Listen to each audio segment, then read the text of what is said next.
வணக்கம். Sunstar media செய்திகள். புதுச்சேரி மாநிலத்தில் அதிக புகையை வெளியேற்றும் தொழிற்சாலைகளை கண்டறிந்து சுற்றுச்சூழல் துறை அபராதம் விதிக்க வேண்டும் என முதலமைச்சர் ரங்கசாமி வலியுறுத்தியுள்ளார். மக்கள் மன்றம் நடத்தி பொதுமக்களின் பெரும் புகாரின் மீது தீர்வு காண காவல்துறை அதிகாரிகள் மீது கடுமையான நடவடிக்கை எடுக்கப்படும் என்று உள்துறை அமைச்சர் நமச்சிவாயம் எச்சரித்துள்ளார். புதுச்சேரி நயினார் மண்டபம் பிரசித்தி பெற்ற அருள்மிகு நாகமுத்து மாரியம்மன் ஆலய மகா கும்பாபிஷேகத்தில் நூற்றுக்கணக்கான பக்தர்கள் கலந்து கொண்டு அம்மனை தரிசனம் சென்றனர். பாஜகவை எதிர்த்து தேர்தலை சந்திக்க என்ஆர் காங்கிரசுக்கு முதுகெலும்பு இல்லை என முன்னாள் முதலமைச்சர் நாராயணசாமி ரங்கசாமியை கடுமையாக விமர்சித்துள்ளார். புதுச்சேரி உருளையன்பேட்டை அருள்மிகு சாமுண்டீஸ்வரி அம்மன் ஆலயத்தில் கத்தி போடும் வினோத திருவிழா வெகு விமர்சையாக நடைபெற்றது. இனி விரிவான செய்திகள். புதுச்சேரி மாநிலத்தில் அதிக புகையை வெளியேற்றும் தொழிற்சாலைகளை கண்டறிந்து சுற்றுச்சூழல் துறை அபராதம் விதிக்க வேண்டும் என முதலமைச்சர் ரங்கசாமி வலியுறுத்தியுள்ளார். புதுச்சேரி அரசு அறிவியல் தொழில்நுட்பம் சுற்றுச்சூழல் துறை மற்றும் புதுச்சேரி மாசு கட்டுப்பாட்டு குழுமம் சார்பில் உலக சுற்றுச்சூழல் தினம் 2025 புதுச்சேரி கடற்கரை சாலை காந்தி திடலில் இன்று நடைபெற்றது. நிகழ்ச்சியில் துணைநிலை ஆளுநர் கைலாஷ்நாதன், முதலமைச்சர் ரங்கசாமி, சட்டப்பேரவைத் தலைவர் செல்வம், பொதுப்பணித்துறை அமைச்சர் லட்சுமி நாராயணன், தலைமை செயலர் சரத் சவுகான் மற்றும் துறையின் அதிகாரிகள் கலந்து கொண்டனர். சிறப்பு விருந்தினராக கலந்து கொண்ட துணைநிலை ஆளுநர் சுற்றுச்சூழல் விழிப்புணர்வு போட்டிகளில் பரிசு பெற்ற பள்ளி கல்லூரி மாணவ மாணவிகளுக்கு பரிசுகளும், சுற்றுச்சூழல் விழிப்புணர்வு ஏற்படுத்துவதில் சிறப்பாக செயல்பட்ட அரசு துறைகள் மற்றும் தொழிற்சாலைகளுக்கு விருதுகள் வழங்கினர். தொடர்ந்து சுற்றுச்சூழல் ஆண்டறிக்கை 2024-25 வெளியிடப்பட்டது. மேலும் தாயின் பெயரில் ஒரு மரம் 2.0 திட்டத்தின் கீழ் மரக்கன்றுகள் வழங்கப்பட்டு உலக சுற்றுச்சூழல் பாதுகாப்பு உறுதிமொழி ஏற்கப்பட்டது. நிகழ்ச்சியில் பேசிய முதலமைச்சர் ரங்கசாமி, சுற்றுச்சூழல் காற்று மற்றும் தண்ணீரில் மாசுபடுகிறது. தொழிற்சாலைகளில் புகை அதிக அளவில் வெளியாகுவது, போக்குவரத்து நெரிசலாலும் காற்று மாசுபடுகின்றது. மக்களுக்கு நோய் வரும் அபாயம் ஏற்படுகிறது. இதற்கு ஒரு விழிப்புணர்வு மக்களிடையே வர வேண்டும். தொழிற்சாலைகள் அதிக பணம் செலவு செய்தால் அங்கிருந்து வெளியாகும் புகையை கட்டுப்படுத்தலாம். ஆனால் அவர்கள் செலவு செய்வதை குறைத்து கொண்டு அதிக அளவில் புகையை வெளியேற்றுகின்றனர். இதனை நமது சுற்றுச்சூழல் துறை கவனித்து அதிக புகை வெளியிடும் தொழிற்சாலைகளுக்கு அபராதம் விதித்து நடவடிக்கை எடுக்க வேண்டும், எடுத்து வருகிறது. அதேபோல் அதிக புகை வரும் தொழிற்சாலைகளுக்கு அனுமதி கொடுக்கலாம் என்று முடிவெடுக்கும் நிலையில் இருக்கின்றோம்.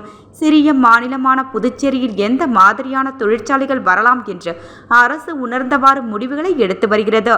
தற்போது மக்கும் குப்பை, மக்காத குப்பைகள் சேகரிக்கப்பட்டு மக்கும் குப்பைகளை நிலத்திற்கு உரமாகவும், மக்காத குப்பையை தொழிற்சாலைக்கு அனுப்பி அதில் ஏதாவது பொருள் தயாரிக்கப்படுமா என அனுப்பப்படுகிறது. அப்படி செய்யும் பொழுது பாதிப்புகள் குறையும். இது போன்ற பணிகள் தற்போது நம் மாநிலத்தில் நடைபெற்று வருகிறது. பிளாஸ்டிக் பொருட்களை சாலைகளில் வீசுவதால் மழை காலங்களில் தண்ணீர் தேங்கி நிற்கும் நிலை ஏற்படுகிறது. புதுச்சேரியில் 15 பிளாஸ்டிக் பொருட்கள் தற்போது தடை செய்யப்பட்டுள்ளது. பள்ளிகள் ஒருங்கிணைந்து உலக சுற்றுச்சூழல் தின நிகழ்ச்சிகள் நடத்த வேண்டும். இதனால் மாணவர்களுக்கு விழிப்புணர்வு ஏற்படுத்தும். அடுத்த ஆண்டு இதை செய்ய வேண்டுமென்ற எண்ணம் அரசுக்கு உள்ளது. புதுச்சேரியை பசுமையாக வைத்துக் கொள்ள வேண்டும் என்றால் மரங்கள் வளர்க்க வேண்டும். அப்படி செய்தால் மழை வரும், நல்ல காற்றும் கிடைக்கும். மக்காத பொருட்களை எப்படியெல்லாம் பயன்படுத்த முடியும் என்பதில் கவனம் செலுத்தி வருகிறோம் என முதலமைச்சர் தெரிவித்தார். மக்கள் மன்றம் நடத்தி பொதுமக்களின் பெரும் புகாரின் மீது தீர்வு காண காவல்துறை அதிகாரிகள் மீது கடுமையான நடவடிக்கை எடுக்கப்படும் என்று உள்துறை அமைச்சர் நமச்சிவாயம் எச்சரித்துள்ளார். மத்திய அரசு கொண்டு வந்துள்ள 3 புதிய சட்டங்கள் குறித்து காவல்துறை உயர் அதிகாரிகளுடன் ஆலோசனை கூட்டம் காவல்துறை தலைமை அலுவலகத்தில் உள்துறை அமைச்சர் நமச்சிவாயம் தலைமையில் நடைபெற்றது. கூட்டத்தில் தலைமை செயலர் சவுகான், புதுச்சேரி டிஜிபி ஷாலினி சிங் உள்ளிட்ட காவல்துறை உயர் அதிகாரிகள் திரளாக கலந்து கொண்டனர். மத்திய அரசு கொண்டு வந்துள்ள 3 புதிய சட்டத்தின்படி காவல்துறை அதிகாரிகள் இதுவரை என்ன நடவடிக்கை எடுத்திருக்கிறார்கள், மேலும் என்ன நடவடிக்கை எடுக்கப் போகிறார்கள் என்பதை குறித்து ஆலோசனை செய்யப்பட்டது. பின்னர் செய்தியாளர்களை சந்தித்த உள்துறை அமைச்சர் நமச்சிவாயம், பொதுமக்களிடமிருந்து பெறப்படும் புகார்களுக்கு உடனடி தீர்வு காணும் வகையில் காவல்துறை அதிகாரிகளின் நடவடிக்கை இருக்க வேண்டும். முதல் தகவல் அறிக்கை பதிவு செய்யப்படும் போது அந்தந்த பிராந்திய மொழிகளிலேயே இருக்க வேண்டும் என்று வலியுறுத்தியதாக குறிப்பிட்டார். மேலும் சட்ட ஒழுங்கு பிரச்சினை, போதைப்பொருள் நடமாட்டம் குறித்த ஆலோசனை கூட்டத்தில் விவாதிக்கப்பட்டதாக தெரிவித்த அமைச்சர் நமச்சிவாயம் அவர்கள், மக்கள் மன்றங்கள் நடத்தி பொதுமக்களிடம் பெறப்படும் புகார் மீது தீர்வு காணாத போலீசார் மீது நடவடிக்கை எடுக்கப்படும் என்று எச்சரித்த அமைச்சர், தவளக்குப்பம் காவல் நிலையத்தில் நகை திருட்டு வழக்கில் பெண் ஒருவர் தாக்கப்பட்ட விவகாரத்தில் துறையின் கீழ் விசாரணை நடத்தப்பட்டு போலீசார் மீது கடுமையான நடவடிக்கை எடுக்கப்படும் என்றும் தெரிவித்தார். மேலும் போலீசார் மீது காவல் நிலையத்தில் பல்வேறு புகார்கள் வந்த வண்ணம் உள்ளது. இதற்கு உரிய விசாரணை நடத்தப்பட்டு வருவதாகவும் அமைச்சர் நமச்சிவாயம் தெரிவித்தார். உள்துறை மாநிலத்தினுடைய உள்துறை அமைச்சர் அவர்கள் அந்த 15 நாட்களுக்கு ஒரு முறை அந்த ஆலோசனை கூட்டங்களை நடத்த வேண்டும். ஒவ்வொரு மாதத்திற்கு ஒரு முறை மரியாதைக்குரிய துணைநிலை ஆளுநர் அவர்கள் அந்த கூட்டத்தை நடத்தி எந்தெந்த வகையிலே இந்த சட்டங்கள் கொண்டு செல்லப்பட்டிருக்கின்றது, எந்தெந்த நடவடிக்கைகள் எடுக்கப்பட்டிருக்கின்றது, எந்த அளவிற்கு துரிதமாக அந்த பிரச்சனைகள் சம்பந்தமாக முடிவு எடுக்கப்பட்டிருக்கின்றது என்பதை நீங்கள் தொடர்ந்து அதை கண்காணிக்க வேண்டும் என்று அறிவுறுத்தியிருந்தார்கள். அந்த அடிப்படையிலே அந்த முதல் கூட்டமானது இன்றைக்கு நடைபெற்றது. இந்த கூட்டத்திலே தலைமை செயலர் அவர்கள் கலந்து கொண்டார்கள், காவல்துறையுடைய தலைவர் அவர்கள் கலந்து கொண்டார்கள், காவல்துறையுடைய தலைமை பொறுப்பில் இருக்கின்ற அத்தனை அதிகாரிகளும் அதிலே கலந்து கொண்டு எந்தெந்த நடவடிக்கைகள் எடுக்கப்பட்டிருக்கின்றது என்பதை இன்றைக்கு ஆலோசிக்கப்பட்டது. மேலும் என்னென்ன நடவடிக்கைகள் எடுக்கப்பட வேண்டும் என்று மத்திய அமைச்சர் அவர்கள் அறிவுறுத்தியிருக்கிறார்களோ அந்தந்த நடவடிக்கைகளை எடுப்பதற்கு எந்தெந்த வகையிலே காவல்துறையானது அந்த செயலை செய்திருக்கின்றது என்பதை இங்கே ஆலோசனை செய்யப்பட்டிருக்கின்றது. எந்த காலக்கெடுவுக்குள் அவையெல்லாம் செய்து முடிக்கப்படும் என்பதையும் இந்த கூட்டத்திலே முடிவு செய்து வெகு விரைவாக அவற்றையெல்லாம் முடித்து மக்களுக்கு அந்த நீதியானது வெகு விரைவாக கிடைக்க வேண்டும் என்ற உத்தரவாதம் நாம் மக்களுக்கு செய்ய வேண்டும் என்ற அறிவுறுத்தப்பட்டிருக்கின்றது.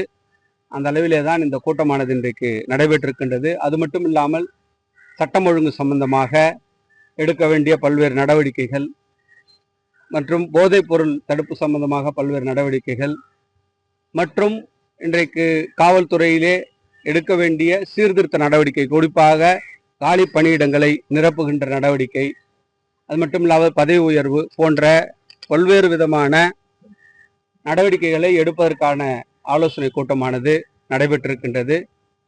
உரிய அந்த ஆலோசனைகள் அதிகாரியிடத்திலிருந்து பெறப்பட்டு உரிய உத்தரவுகள் காவல்துறையுடைய அதிகாரிகளுக்கு வழங்கப்பட்டிருக்கின்றது. இல்லை, அதாவது அது மாதிரி புகார்கள் வரும்பொழுது உடனுக்குடன் அது நடவடிக்கை எடுக்கப்பட்டு அதற்கான தீர்வுகள் காணப்படுகின்றது. குறிப்பாக நீங்கள் பார்த்தீங்கன்னா அந்த காவல்துறை அதிகாரி மேலே கம்ப்ளைண்ட் வந்து அதற்கான நடவடிக்கை இந்த காவல்துறையானது எடுத்திருக்கிறது. அதே மாதிரி இன்றைக்கு ஒரு சில நேரங்களில் இன்றைக்கு விசாரணை என்று வருகின்ற பொழுது அதை விசாரிக்க வேண்டியது காவல்துறையுடைய கடமையாக இருக்கின்றது. அதே நேரத்தில் ஒரு சில நேரம் நம்ம விசாரிக்கலைனாலும் காவல்துறை நாங்கள் கம்ப்ளைண்ட் கொடுத்தோம் அதை விசாரிக்கலை அப்படின்னு மறுமுனை சொல்கிறதுக்கும் எதிர்வாதி சொல்கிறதுக்கும் நிறைய வாய்ப்புகள் இருக்குது. அதனால் இப்போ காவல்துறையை பொறுத்த வரைக்கும் உங்களுக்கு நல்லா தெரியும், கொஞ்சம் கடுமையாக நடந்துக்க வேண்டிய துறை. ஒரு பக்கம் நீங்கள் லிபரலாக இருந்தாலும் காவல்துறை ஏனோதானா இருக்குது அப்படின்னு சொல்லக்கூடிய சூழல் இருக்குது. கடுமையாக இருந்தால் காவல்துறை கடுமையாக இருக்கிறாங்கன்னு சொல்லக்கூடிய சூழ்நிலை இருக்குது. இப்படிப்பட்ட நிலையில் காவல்துறை ஒரு சில நேரங்களில் ஒரு சில கம்ப்ளைண்ட்டுகள் அது மாதிரி வந்தாலும் அதை உடனடியாக அதற்கான நடவடிக்கையை காவல்துறையுடைய தலைவர் அவர்கள் இன்றைக்கு தொடர்ந்து அதை எடுத்துக்கொண்டிருக்கின்றார். இனிமேலும் அது மாதிரியான கம்ப்ளைண்ட் வரக்கூடாது அப்படின்ற ஒரு நிலையும் காவல்துறையுடைய அதிகாரிகளுக்கு கொடுக்கப்பட்டிருக்கின்றது.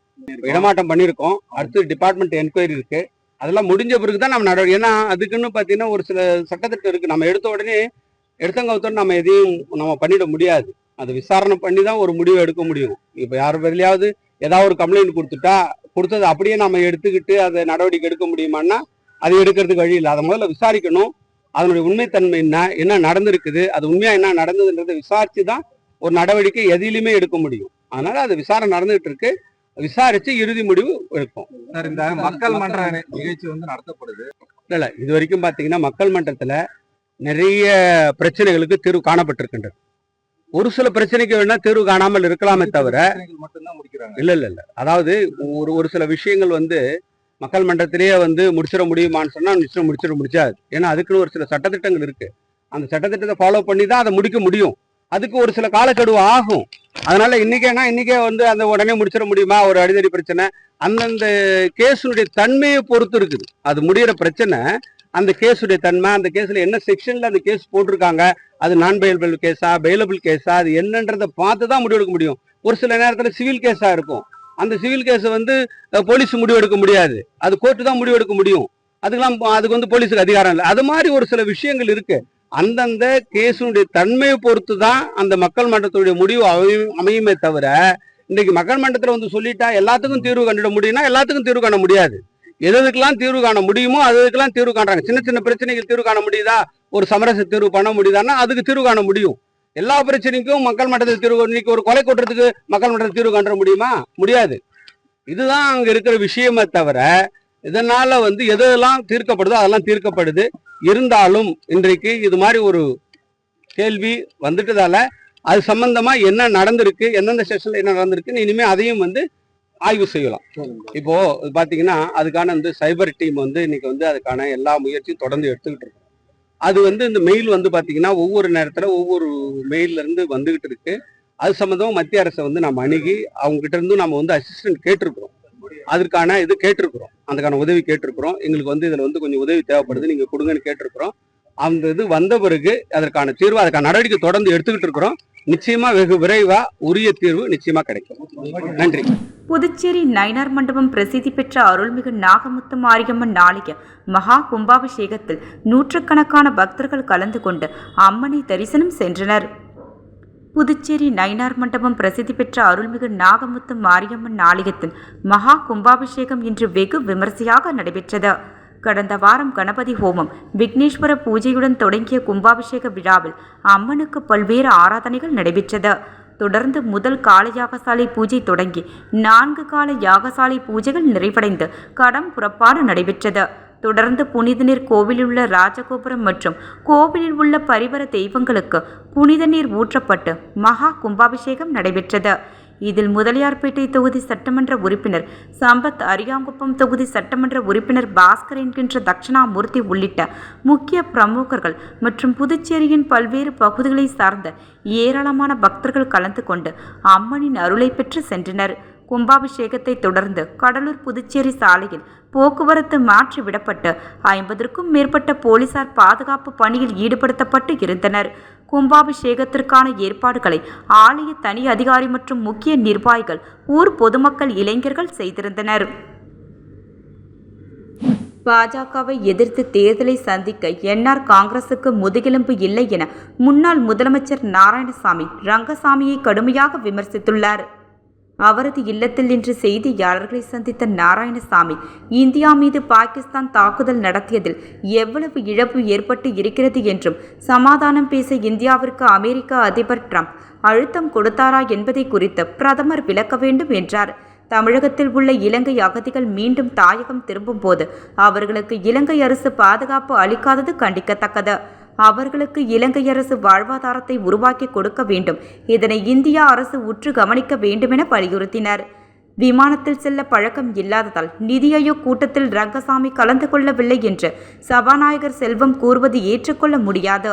விமானத்தில் செல்ல ரங்கசாமிக்கு பயமாக இருந்தால் அவர் ரயில் பயணம் செய்து கூட்டத்தில் கலந்து கொண்டு புதுச்சேரி மாநில வளர்ச்சிக்கு தேவையான நிதி ஆதாரங்கள் குறித்து பேசி இருக்கலாம் என்றார். அப்பா பைத்தியசாமி கோவிலில் சாமி கும்பிடுவதற்காக நிதி ஆயோக் கூட்டத்தை ரங்கசாமி புறக்கணித்தார் என்று கூறுவது வேடிக்கையாக உள்ளது என்று குறிப்பிட்ட நாராயணசாமி, கோமாளிகள் ஆட்சி நடத்தினால் இப்படித்தான் இருக்கும் என்று விமர்சித்தார். தேசிய ஜனநாயக கூட்டணியில் அங்கம் வகித்துக் கொண்டு மாநில அந்தஸ்து பெறாமல் புதுச்சேரி மக்களை ரங்கசாமி ஏமாற்றி வருகிறார் என்று குற்றம் சாட்டிய நாராயணசாமி, இதற்காக அவர் எந்த நடவடிக்கையும் மேற்கொள்ளவில்லை என்றார். தேர்தல் சந்திக்க தயாராக இருப்பதாக குறிப்பிடும் ரங்கசாமி, பாஜகவை விட்டு வெளியேறினால் அவர் கட்சி சுக்கு நூறாக உடைந்துவிடும், காணாமல் போய்விடும் என்று விமர்சனம் செய்த நாராயணசாமி, பாஜகவை எதிர்த்து தேர்தலை சந்திக்க என்ஆர் காங்கிரசிற்கு முதுகெலும்பு இல்லை என்றார். புதுச்சேரியில் புதிய சட்டமன்றம் கட்டுவது தேவையில்லாத செலவு, உள்நோக்கத்துடன் சபாநாயகர் கோப்புகளை அனுப்பி நிறைவேறாத காரணத்தினால் தலைமை செயலரை குறை கூறுவது என்பது கண்டிக்கத்தக்கது என்றார். புதுச்சேரி உருளையன்பேட்டை அருள்மிகு சாமுண்டீஸ்வரி அம்மன் ஆலயத்தில் கத்தி போடும் வினோத திருவிழா வெகு விமரிசையாக நடைபெற்றது. புதுச்சேரி உருளையன்பேட்டையில் 300 ஆண்டுகள் பழமை வாய்ந்த சித்தி விநாயகர் மற்றும் அருள்மிகு சாமுண்டீஸ்வரி அம்மன் ஆலயம் உள்ளது. இந்த ஆலயத்தில் கத்தி போட்டு ரத்தம் சொட்ட சொட்ட அம்மனை வீதி உலாவாக அழைத்து வந்தால் நாட்டு மக்கள் அனைத்து வளங்களையும் பெற்று செழிப்புடன் இருப்பார்கள் என்பது ஐதீகம். அந்த வகையில் கடந்த வாரம் கொடியேற்றத்துடன் தொடங்கிய கத்தி போடும் வினோத விழா இன்று நடைபெற்றது. தேவாங்கூர் சமூகத்தினரால் நடத்தப்படும் வினோத கத்தி போடும் திருவிழாவில் புதுச்சேரியின் பல்வேறு பகுதிகளில் இருந்து 100க்கும் மேற்பட்ட பக்தர்கள் கலந்து கொண்டு கத்தி போட்டு ரத்தம் சொட்ட சொட்ட அம்மனை வீதி உலாவாக அழைத்து வந்து நேர்த்திக்கடனை செலுத்தினார்கள். சிறப்பு விருந்தினராக உருளையன்பேட்டை சட்டமன்ற உறுப்பினர் நேரு கலந்து கொண்டு அம்மனை வழிபட்டார். நிகழ்ச்சிக்கான ஏற்பாடுகளை ஆலய நிர்வாகமும் மற்றும் ஊர் பொதுமக்களும் செய்திருந்தனர். நெல்லித்தோப்பு தொகுதி உட்பட்ட பெரியார் நகரில் 22 லட்சம் ரூபாய் செலவில் அரசு தொடக்கப்பள்ளியில் கீழ்நிலை தண்ணீர் தொட்டி மற்றும் பள்ளி கட்டிடம் பழுது பார்ப்பதற்கான பணியை தொகுதியின் சட்டமன்ற உறுப்பினர் ரிச்சர்ட் ஜான்குமார் தொடக்கி வைத்தார். நெல்லித்தோப்பு தொகுதிக்கு உட்பட்ட பெரியார் நகரில் அரசு தொடக்கப்பள்ளியில் கீழ்நிலை தண்ணீர் தொட்டி கட்டுவதற்கும் மற்றும் பள்ளி கட்டிடத்தை பழுது பார்ப்பதற்கும் 22 லட்சம் மதிப்பீடு செய்யப்பட்டு அரசாணை பெறப்பட்டது. இந்த வேலையை துவங்கும் முகமாக இன்று நெல்லித்தோப்பு தொகுதி சட்டமன்ற உறுப்பினர் விவிலியன் ரிச்சர்ட் முன்னிலையில் இப்பணிக்கான பூமி பூஜை செய்யப்பட்டது. இந்த நிகழ்ச்சியில் புதுவை பொதுப்பணித்துறையின் சிறப்பு கட்டிட கோட்டம் செயற்பொறியாளர் பக்தவச்சலம், பள்ளி துணை இயக்குனர் ராமச்சந்திரன், இளநிலை பொறியாளர் தமிழ்ச்செல்வன், பள்ளி துணை ஆய்வாளர் செல்வி, தலைமை ஆசிரியர் பத்மாவதி உள்ளிட்ட ஆசிரியர்கள், மாணவர்கள், ஊர் முக்கியஸ்தர்கள் என அனைவரும் திரளாக கலந்து கொண்டனர். புதுச்சேரி அரசு அறிவியல் தொழில்நுட்பம், சுற்றுச்சூழல் துறை மற்றும் புதுச்சேரி மாசு கட்டுப்பாட்டு குழுமம் சார்பில் உலக சுற்றுச்சூழல் தினம் 2025 புதுச்சேரி கடற்கரை சாலை காந்தி திடலில் இன்று நடைபெற்றது. மாண்புமிகு துணைநிலை ஆளுநர் திரு கைலாசநாதன் சிறப்பு விருந்தினராக கலந்து கொண்டு சுற்றுச்சூழல் விழிப்புணர்வு போட்டிகளில் பரிசு பெற்ற பள்ளி, கல்லூரி மாணவ மாணவிகளுக்கும் பரிசுகளும், சுற்றுச்சூழலை விழிப்புணர்வு ஏற்படுத்துவதில் சிறப்பாக செயல்பட்ட அரசு துறைகளுக்கும் மற்றும் தொழிற்சாலைகளுக்கு விருதுகள் வழங்கி சிறப்பித்தார். மாண்புமிகு முதலமைச்சர் திரு ரங்கசாமி, மாண்புமிகு சட்டப்பேரவைத் தலைவர் செல்வம், மாண்புமிகு பொதுப்பணித்துறை அமைச்சர் லட்சுமி நாராயணன், தலைமை செயலர் திரு சரத் சௌகான், அறிவியல் தொழில்நுட்பம் மற்றும் சுற்றுச்சூழல் துறை செயலர் திரு ஆஷிஷ் மாதாராவ் மோரோ, சிறப்பு செயலாளர் திரு OLN ரெட்டி ஆகியோர் விழாவில் கலந்து கொண்டனர். விழாவில் சுற்றுச்சூழல் ஆண்டு அறிக்கை 2024-25 வெளியிடப்பட்டது. அதனைத் தொடர்ந்து தாயின் பெயரில் ஒரு மரம் 2.0 திட்டத்தின் கீழ் மரக்கன்றுகள் வழங்கப்பட்டன. உலக சுற்றுச்சூழல் பாதுகாப்பு உறுதிமொழி ஏற்கப்பட்டது. அகில இந்திய என்ஆர் காங்கிரஸ் உருளையன்பேட்டை சட்டமன்ற தொகுதி நிர்வாகிகளின் அணிகளின் தலைவர்கள் அறிமுக கூட்டம் ஓம் சக்தி ரமேஷ் தொகுதி தலைவர் தலைமையில் நடைபெற்றது. இக்கூட்டத்தில் முன்னாள் தலைவர் வினோத் அவர்கள், என்ஆர் காங்கிரஸ் உருளையன்பேட்டை தொகுதியின் துணைத் தலைவர் இந்திரா ராவ், பொதுச் செயலாளர் ராஜாராம், செயலாளர் தாமோதரன், மணிகண்டன், பொருளாதாரம் கண்ணன், இளைஞரணி தலைவர் சிவக்குமார், மகளிரணி தலைவர் பூர்ணிமாள், மாநில பொதுக்குழு உறுப்பினர் ஜெகதாம்பிகை, கிழக்கு மாவட்ட என்ஆர் காங்கிரஸ் பொருளாதாரம் அஸ்வினி, இணை செயலாளர் கருணாநிதி, செயற்கை உறுப்பினர் ராதாகிருஷ்ணன் மற்றும் அனைத்து அணி தலைவர்களும் கலந்து கொண்டார்கள். இக்கூட்டத்திற்கு ஜூலை மாதம் பெருந்தலைவர் காமராஜர் பிறந்தநாளை முன்னிட்டு, ஆகஸ்ட் 4ஆம் தேதி மக்கள் முதல்வர் பிறந்தநாளை முன்னிட்டும் தொகுதியின் முழுவதும் சிறப்பாக கொடியேற்றத்தினை மற்றும் மக்கள் முதல்வரின் அனைத்து சாதனைகளையும் தெருமுனை பிரச்சாரமாக எடுத்து சொல்லுமாறு பல்வேறு தீர்மானங்கள் நிறைவேற்றப்பட்டது. புதுச்சேரி நகராட்சி மற்றும் கொம்யூன் பஞ்சாயத்து கூட்டமைப்பு சார்பில் பல்வேறு கோரிக்கைகளை வலியுறுத்தி ஆர்ப்பாட்டம் நடைபெற்றது. புதுச்சேரி நகராட்சி மற்றும் கொம்யூன் பஞ்சாயத்து கூட்டமைப்பு INTUC AITUC கூட்டு போராட்டக்குழு சார்பில் கண்டன ஆர்ப்பாட்டம் உள்ளாட்சித்துறை நுழைவாயில் எதிரில் நடந்தது. கூட்டு போராட்டக்குழு ஆலோசகர் ஆனந்த கணபதி தலைமை தாங்கினார். கன்வீனர்கள் வேளாங்கண்ணி தாசன், கலிய பெருமாள், முருகையன், சகாயராஜ், மன்னாதான் முன்னிலை வகித்தனர். போராட்டத்தில் சம்மேளன செயல் தலைவர் ராதாகிருஷ்ணன், கௌரவ தலைவர் பிரேமதாசன், INTUC மாநில தலைவர் பாலாஜி, AITUC மாநில பொறுப்பாளர் அந்தோணி வாழ்த்துரை வழங்கினர். புதுச்சேரி அரசு ஊழியர் சங்கங்களின் கூட்டமைப்பு கௌரவ தலைவர் சேஷாசலம் கண்டன உரையாற்றினார். ஆர்ப்பாட்டத்தில் மத்திய அரசு அறிவித்த 7வது ஊதியக்குழு படி நிலுவையில் சம்பளம் வழங்க வேண்டும், நகராட்சி கொம்யூன் பஞ்சாயத்துகளில் ஓய்வு பெற்ற ஊழியர்களுக்கு அரசு நேரடியாக பென்ஷன் வழங்க வேண்டும் உள்ளிட்ட பல்வேறு கோரிக்கைகளை வலியுறுத்தி கோஷம் எழுப்பப்பட்டது. புதுச்சேரி முதலியார்பேட்டை சட்டமன்ற தொகுதிக்கு உட்பட்ட உழந்தை கீரப்பாளையம் ஐயனார் கோயில் வீதி மற்றும் குறுக்கு வீதிகளுக்கு சிமெண்ட் சாலை மற்றும் வாய்க்கால் வசதி ஏற்படுத்திட சட்டமன்ற உறுப்பினர் RP அசோக் பாபு தொகுதி மேம்பாட்டு நிதியில் இருந்து ரூபாய் 19,53,773 வழங்கினார். மேற்படி பூமி பூஜை நிகழ்ச்சி சட்டமன்ற உறுப்பினர் RP அசோக் பாபு அவர்கள் தலைமையில் நடைபெற்றது. நிகழ்ச்சியில் நகராட்சி பொறியாளர் சிவபாலன், துணை பொறியாளர் வெங்கடாச்சலபதி, உதவி பொறியாளர் ரமேஷ் மற்றும் அரசு அதிகாரிகள் கலந்து கொண்டனர். நிகழ்ச்சியில் உழந்தை கீரப்பாளையம் பகுதியைச் சேர்ந்த கனகராஜ், பூபாலன், கணேசன், முருகையன், கங்காதரன் மற்றும் பாஜக நிர்வாகிகள் விஜயகுமார், திரிச்சந்திரன், பாண்டுரங்கம், சரவணன், ரஞ்சித், மாவட்ட செயலர் லட்சுமி மற்றும் பொதுமக்கள், பெண்கள் திரளானோர் கலந்து கொண்டனர். புதுச்சேரியில் கமலஹாசன் சிம்பு நடித்த தக் லைஃப் படம் வெளியாகியதை அடுத்து ஆட்டம் பாட்டத்துடன் பால்பீர் அபிஷேகம் செய்து ரசிகர்கள் கொண்டாட்டம். பிஸ்டண்ட் வித் கமலஹாசன் என்று கமலஹாசனுக்கு ஆதரவு தெரிவித்த சிம்பு ரசிகர்கள். இயக்குனர் மணிரத்னம் இயக்கத்தில் நடிகர்கள் கமலஹாசன், சிலம்பரசன் நடித்த தக் லைஃப் திரைப்படம் இந்தியா முழுவதும் வெளியாகிய நிலையில் புதுச்சேரியிலும் பல்வேறு திரையரங்குகளில் வெளியாகியது.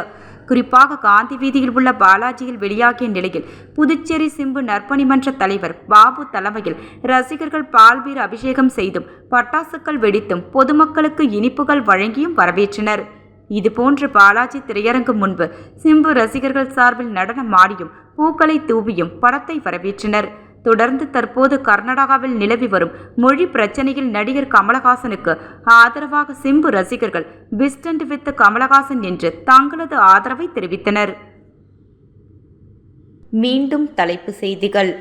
புதுச்சேரி மாநிலத்தில் அதிக புகையை வெளியேற்றும் தொழிற்சாலைகளை கண்டறிந்து சுற்றுச்சூழல் துறை அபராதம் விதிக்க வேண்டும் என முதலமைச்சர் ரங்கசாமி வலியுறுத்தியுள்ளார். மக்கள் மன்றம் நடத்தி பொதுமக்களின் பெரும் புகாரின் மீது தீர்வு காண காவல்துறை அதிகாரிகள் மீது கடுமையான நடவடிக்கை எடுக்கப்படும் என்று உள்துறை அமைச்சர் நமச்சிவாயம் எச்சரித்துள்ளார்.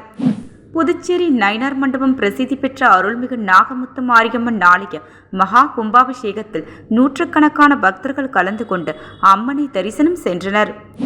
பாஜகவை எதிர்த்து தேர்தலை சந்திக்க NR காங்கிரசுக்கு முதுகெலும்பு இல்லை என முன்னாள் முதலமைச்சர் நாராயணசாமி ரங்கசாமியை கடுமையாக விமர்சித்துள்ளார். புதுச்சேரி உருளையன்பேட்டை அருள்மிகு சாமுண்டீஸ்வரி அம்மன் ஆலயத்தில் கத்தி போடும் வினோத திருவிழா வெகு விமர்சையாக நடைபெற்றது. செய்திகள் நிறைவடைந்தன. நன்றி, வணக்கம்.